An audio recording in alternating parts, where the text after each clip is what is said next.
My name is Andrew Pagano, and I'm going to SUNY Oneonta to major in exercise science. In this documentary, we will have 4 professional interviews, including our beloved sports medicine teacher, Mr. G, our lovely athletic trainer, Hilary, our friend, Mrs. Caccaro, who is a retired physical therapist, and finally, Dr. Straface, who is a licensed chiropractor, who is so jacked, I'm in fact jealous. All these interviewees will help us get an understanding of exercise science, and I hope it will help you all see why I'm so passionate about going into this field.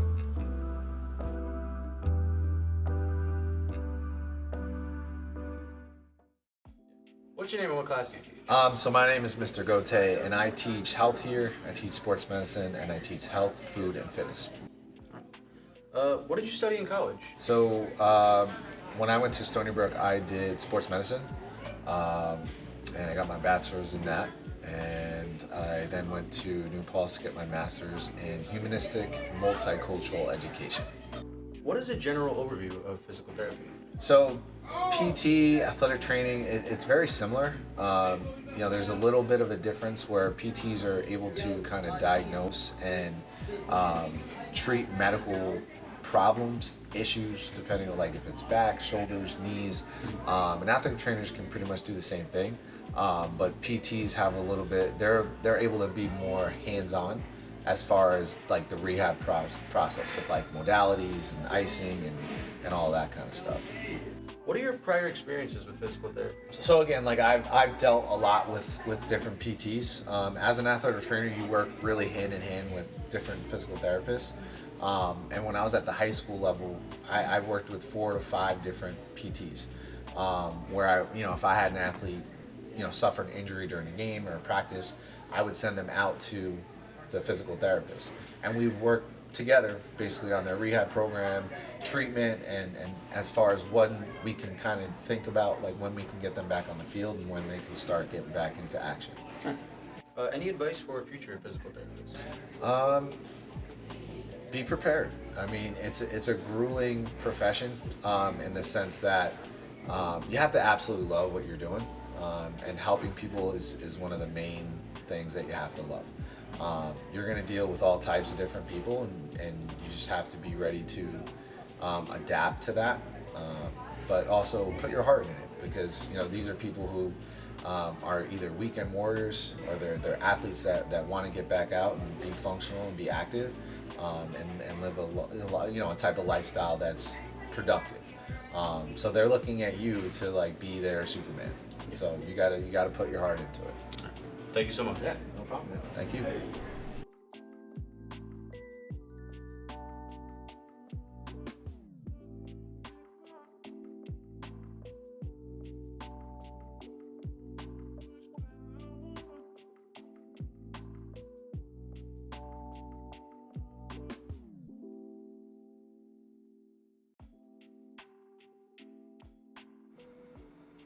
As a kid, I was always overweight, and I struggled to lose weight, even though I was playing basketball and baseball.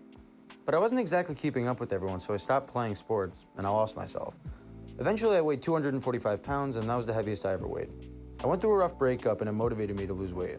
I dedicated myself to the gym, and about half a year later, I lost 60 pounds. That's when I realized I wanted to go into this field. But now we go to Hilary, the athletic trainer here at Westlake High School. She helps our athletes when they get injured on the field.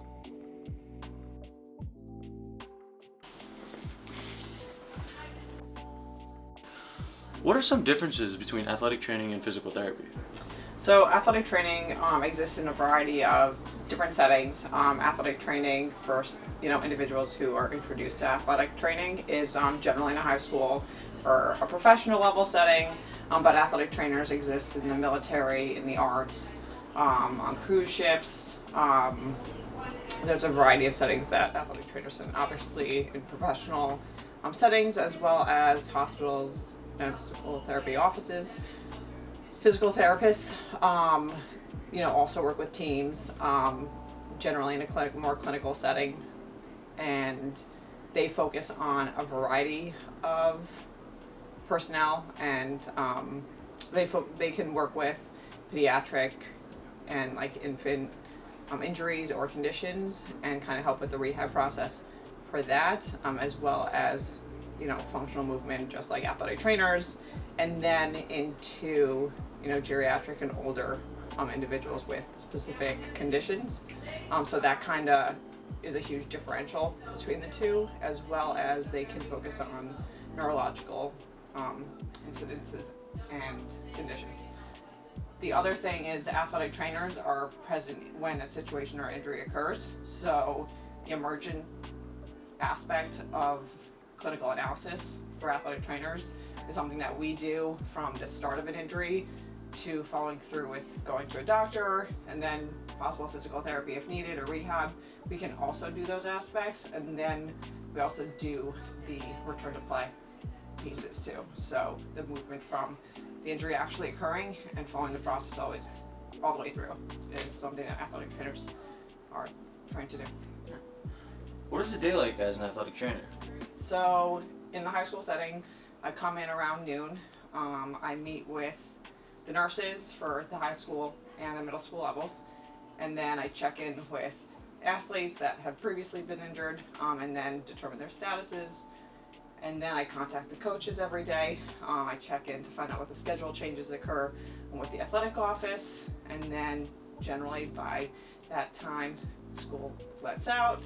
Obviously there are practices or games going on, so we set up for games as well as take care of any injuries that are existent. So whether it's an evaluation to taping and prevention opportunities for different athletes, then everyone kind of goes and does their thing. And then my day ends when the last event ends.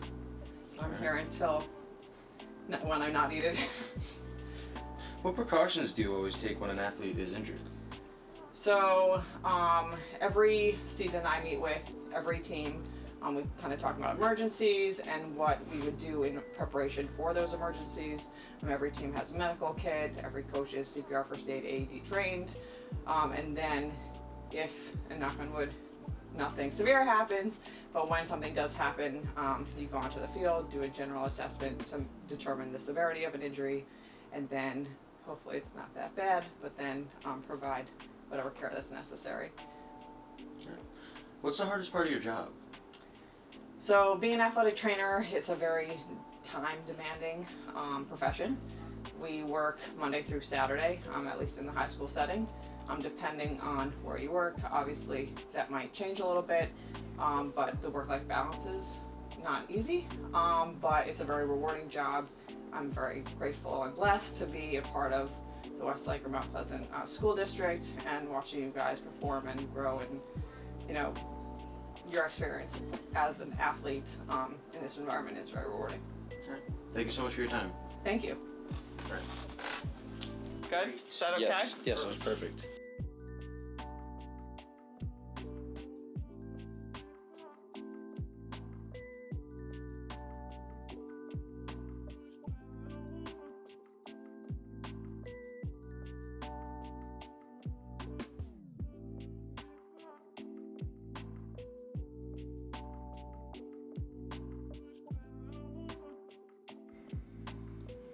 Our friend Martha Caccaro is a retired physical therapist from Mount Kisco Medical Group.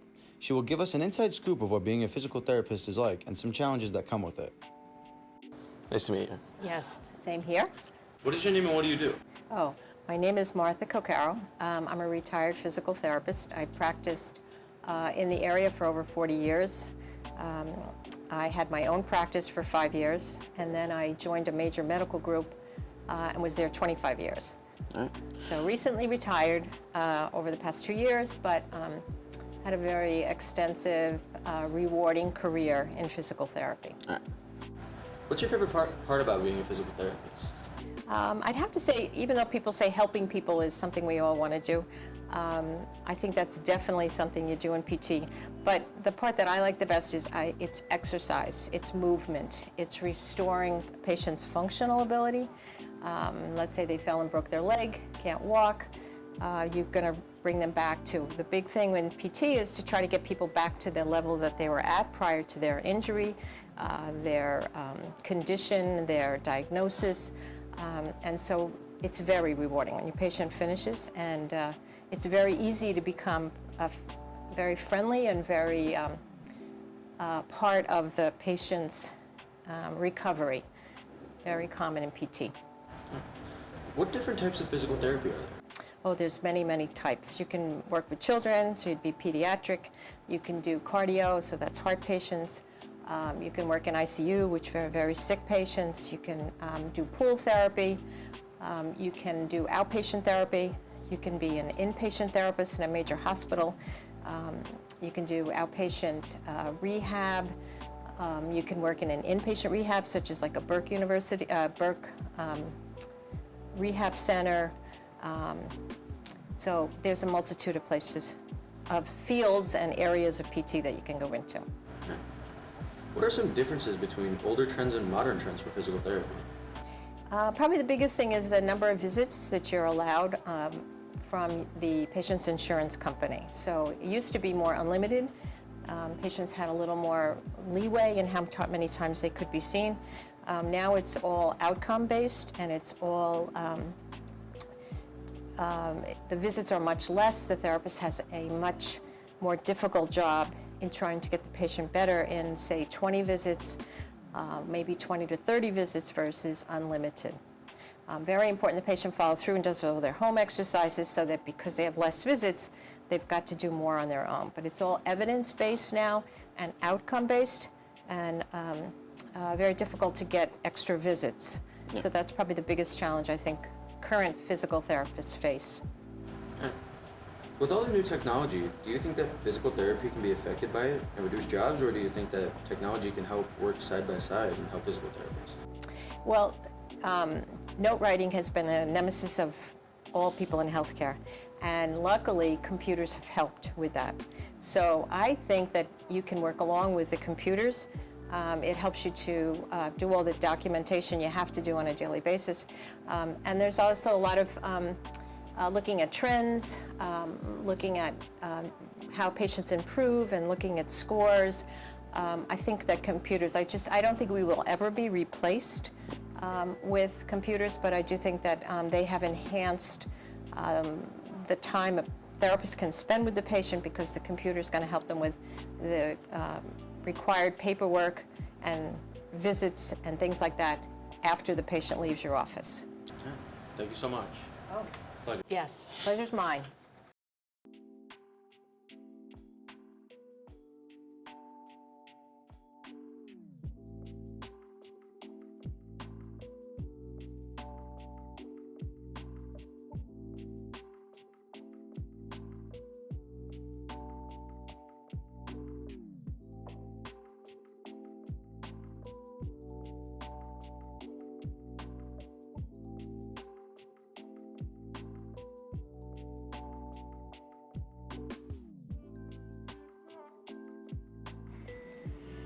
Finally, we stopped by Westchester Chiropractic and Wellness in Harrison, New York to visit Dr. Chris Straface, a licensed chiropractor, and he will help us see some similarities between chiropractors and physical therapists. How's it going? What's up? How you doing? What's your name? Chris. What do chiropractors do, and what is an average day like for a chiropractor? So chiropractic is different for all chiropractors, to be honest with you, because everybody has their own philosophy on how they treat. The way I treat is more of a sports chiropractor. So the way it is I'll do a lot of soft tissue work, like muscle work, stretching, exercise, and then the actual adjustment, which everyone knows about from social media and the cracking and stuff like that. So for me, for my practice, not everyone gets the adjustment. It's just if your person needs it or not, then they get it. It just kind of honestly depends. So, and then each patient is different. So, like, how's the day look? Each patient is different. So, some people I will, like I said, I'll do mostly exercise with, and then some stretching and stuff like that. Some I will mostly adjust. It just depends on the person. I'm with, I'm pretty much back to back, kind of moving from room to room with people for 20 to 30 minutes or so. Yeah. What did you study in college to become a chiropractor? So I went to Ithaca College, right, for exercise science. Okay. I had no idea what I wanted to do. With that major, it was kind of tough to figure out what I wanted to do with that. A funny story. I was going to graduate. One of my closest friends who I've known forever was also went to Ithaca College. He's like, I'm going to go to chiropractic school. I'm like, I could work with athletes doing that. I'll go with you. That was literally it. So I went to exercise science. I did exercise science at Ithaca College, and then went to New York Chiropractic College afterwards. Do you have any experiences with physical therapy? I worked as a physical therapist before my own practice here in the city for about 5-6 years. I work with a physical therapist who I send people to in White Plains around here as well too. You know, they treat similar to how I treat actually, but they get more time with some of their patients, so I send people to them to do most of the exercises because I don't have time to do all the stuff with them. But that's kind of what we do. We do work very closely together though. What are some similarities and differences between physical therapy and a chiropractor? Kind of like I was saying too, it depends on the chiro, honestly, because some chiros will only do the cracking stuff, and literally that's it. Some will do more like I do, like more like physical therapy, so I will do some of the stuff that PTs will do with the exercise and the soft tissue work and stuff like that. It just really kind of depends on like who's doing the treatments. Some chiros will literally not adjust at all whatsoever, and they only do basically just like how a physical therapist will treat. And what's your favorite part about your job? Honestly, just seeing people. This sounds real like cliche and like kind of corny, but like when like someone comes in and like, oh, I'm feeling so much better today, I can go play basketball with my kid or whatever. That it really sounds like real corny, like for real. But it probably is like the best part of the job, though. Honestly. Right. Thank you so much. Yeah. It's quick and easy, huh? Yeah, it's quick.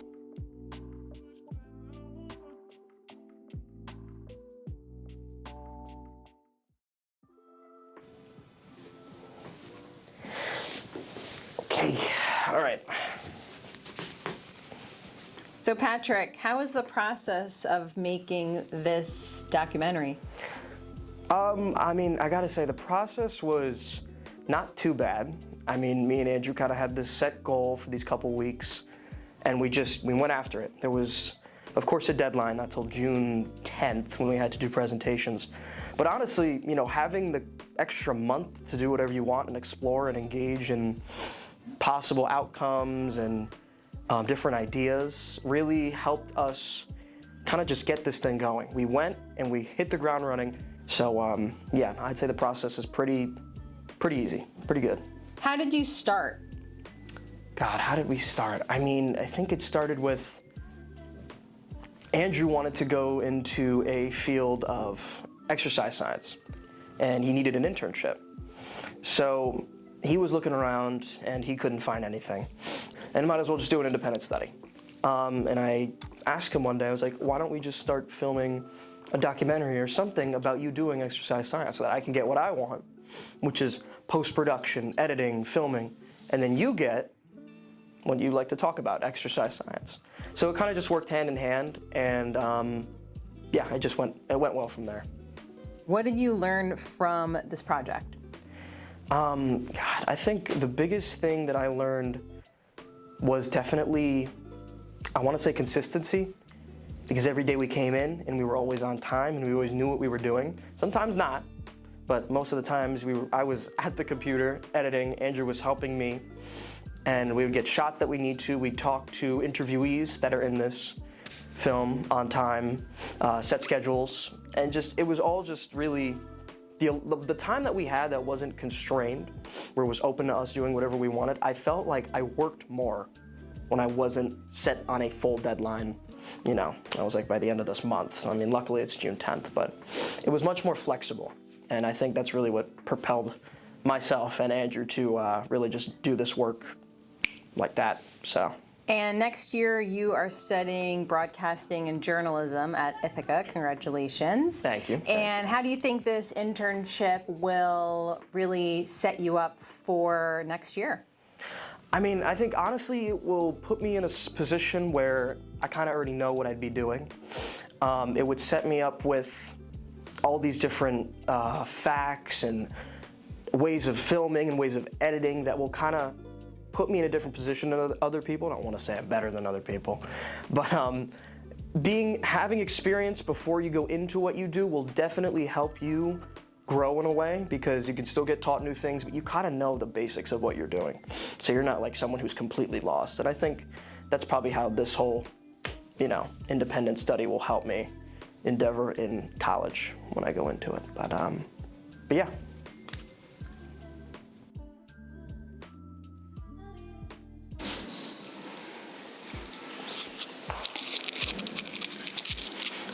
So Andrew, congratulations on finishing up your internship, Thank you. and are you now looking forward to majoring in exercise science? I am very excited. Excited is an understatement for what I'm ready to go into. Throughout all these interviews, I've learned that it's not going to be like grueling and like the same thing repeated over and over every day. I'm going to go in, I'm going to have different like patients, I guess you want to say. They're going to have different injuries. I'm going to help them recover in different ways, and I'm very excited. And you guys were able to organize a lot of different interviews. So what are some things you really feel like you learned, or some reflections of those interviews? So I'll go through like each interview, like one thing I learned from each one. So for Mr. G's interview, I learned that people are going to be like, the last thing he said, people are going to be looking at me as their Superman. They're going to be looking at me to help them. From Hilary, she mentioned that time management is going to be a problem. It's going to be hard, but I'm going to find a way to make it work. From Martha Caccaro, she was mentioning how physical therapy has changed from past times to more modern. How you don't have unlimited visits anymore. You're more limited to like 20 per injury. And from Dr. Straface, he was telling me and Patrick off camera that when he was at Ithaca College doing his studies, they were like almost competitions on learning, and like that made me very excited for what I'm about to go into. And he seems like he loves it. So how was the internship in general? Like working on your own pace, collaborating with Patrick? It was unique. I liked it a lot. We had to work around our own schedule, and more specifically the interviewee schedules. It always started with an email, doing our research, finding them where they worked. We sent them an email asking, hey, are you available for an interview? It should take 10, 15 minutes. And we set up the interview, got there on our own time, got the interview done, and then we came back to edit. So you sat in the interviews, and Patrick was your videographer. So how would you say that your two visions came together to create this piece? So the week that internships were due, I not regret, but I was, what's the word? Hold up. I was waiting till the last minute to get my work done, and I didn't have an internship set up, and I was really worried. He knew I wanted to go into exercise science. He was going to do something broadcasting related with packages / documentaries, and he was like, why don't we collaborate? And he's like, ooh, you could do physical therapy packages, because that's originally what I wanted to go into. But then he realized we can work together. I could be doing the interviews, showing like exercises, and he would be the one editing, videoing, and like setting up some stuff. What's the big thing you learned? It goes back to what Mr. G said, that people are going to be looking at me as their Superman. They're going to be looking up to me to help them with their injuries, and I'm ready for that task. I'm ready to help people. I'm excited. I've always wanted to help people, and I love working out. That's why we're in the weight room for this interview. I'm beyond excited for what's in the future. All right. Go. And that's all for the documentary of exercise science. Oh my God. Yeah, thank you everyone for watching. I appreciate all the support, especially from Westlake and the teachers. And I'm so ready to graduate. I'm done. Thank you, Miss Morris. Thank you, Miss Morris.